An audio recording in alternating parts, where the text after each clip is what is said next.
తెలుగు భాష సంస్కృతులకు రామోజీరావు చేసిన సేవలు చిరస్మరణీయమైనవని మాజీ మంత్రి పొన్నాల లక్ష్మయ్య అన్నారు. క్రమశిక్షణ, సమయపాలన, నిబద్ధతతో అడుగుపెట్టిన ప్రతి రంగంలోనూ ఆయన సృష్టించిన నూతన వరవడి ఆదర్శనీయమైనదన్నారు. రామోజీరావు నివాసంలో ఆయన చిత్రపటం వద్ద పొన్నాల నివాళులర్పించి వారి కుటుంబ సభ్యులను పరామర్శించారు.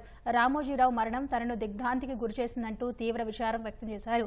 ఆయన అస్తమయం తెలుగు జాతికి తీరని లోటని అభిప్రాయపడ్డారు. వ్యక్తిగా మొదలై వ్యవస్థగా ఎదిగిన వారి జీవితం నుంచి యువతరం నేర్చుకోవాల్సిన పాఠాలు ఎన్నో ఉన్నాయన్నారు. తెలుగు జాతికి గర్వకారణమే కాకుండా స్ఫూర్తిదాయకం, తరతరాలకు స్ఫూర్తిగా నిలిచిపోయే వ్యక్తి.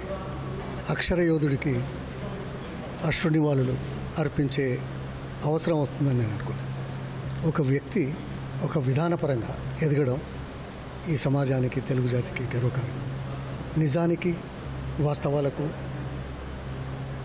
కేర్ ఆఫ్ అడ్రస్ రామోజీరావు గారు.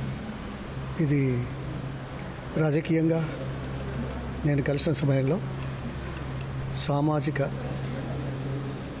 ఆర్థిక, రాజకీయ కోణంలో సుమారు 1.5 గంటలు మాట్లాడుకునే అవకాశం కూడా దొరికింది.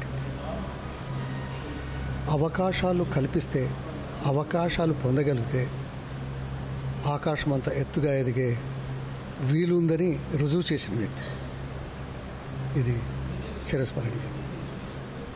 మా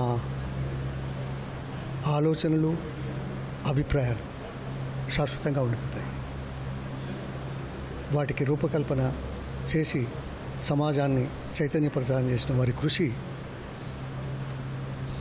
అభినందనీయం. ఇది మాటలు చెప్పాల్సింది. వారి ఆత్మకు శాంతి కలగాలని, కుటుంబ సభ్యులు వారందరికీ మా సానుభూతి, సంతాపం, భగవంతుడి ధైర్యాన్ని ప్రసాదించాలని